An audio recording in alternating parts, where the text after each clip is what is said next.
Good morning everyone, সবাই কেমন আছো? আর তোমাদের ভালোবাসা সত্যিই আমি খুব ভালো আছি। তো আজকে সকাল সকাল ঘুম থেকে উঠে একদম রেডি হয়ে গেছি, দেখতেই পাচ্ছ। তো আজকে আমরা যাচ্ছি নৈহাটিতে, কারণ বড়মার পুজো দিতে। অনেকদিন ধরে ভাবছি যে পুজো দেবো কিন্তু দেওয়া হচ্ছে না।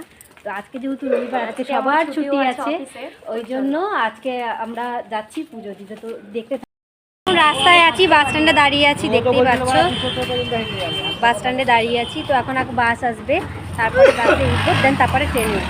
কিন্তু 206 থেকে কিন্তু ফাইনালি আমাদের বাস চলে এসেছে। দেন আমরা এখন বাসে উঠে এখন ছোট্ট একটা ভিডিও ক্লিপ তুললাম, কারণ স্টেশনে যেতে হবে। স্টেশনে নামার পরে এখন আমরা বিধাননগরে আছি। বিধাননগর থেকে আমরা নৈহাটিতে যাব, গিয়ে তারপরে তোমাদের সাথে আবার দেখা হচ্ছে।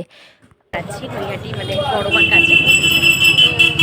মানে নেমে আর তোমার সাথে ব্লগটা শেয়ার করা হবে। তো ডালা নিতে গিয়ে প্রচণ্ড লাইন, ওই লাইন দেখে আমাদের সবার মাথায় হাত যে আমরা কী করে পুজো তো লাইন এখানে পুজো দিতে আমাদের প্রায় 5টা কি 6টা তো বাজবেই। এত দূরে এসেছি, কোথায় এসেছি দেখো, ওই জলের ট্যাঙ্কের ওখানে দাঁড়িয়ে দেখো কি দেখতে পেলাম, মুখ পাখি দেখা যাচ্ছে না খুব ভালো করে, যতটা আসছে ততটা দেখাচ্ছে। এই দেখো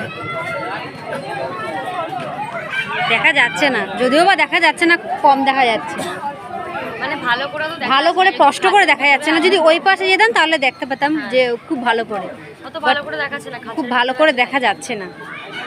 ফাইনালি দীর্ঘ 5.5 ঘন্টা ধরে লাইনে দাঁড়িয়ে মায়ের দর্শন পেলাম। মানে সত্যি আমি খুব ধন্য যে মায়ের দর্শন এইভাবে দেখতে পাবো। এত ভালো লাগছে দেখতে যে নিজেকে আর কি বলবো, আমি সত্যি আমার মুখে কোনো ভাষা নেই যে আমি কীভাবে বলবো যে যতই হোক, যতই কষ্ট হোক না কেন, যে মায়ের যে দর্শন পেয়েছি সেটাই আমাদের কাছে অনেক বড় ব্যাপার। তো ভিডিওটা আর বেশি লং করব না, এখানেই শেষ করছি। তো তোমাদের যদি ভালো লেগে থাকে তাহলে অবশ্যই আমাকে একটু সাপোর্ট করো, কারণ লাইফে কিছু করতে চাই, এই জন্য ব্লগটা তৈরি করছি। আর ফেসবুক থেকে দেখলে অবশ্যই ফলো করে দিও, ইউটিউব থেকে দেখলে সাবস্ক্রাইব করবো।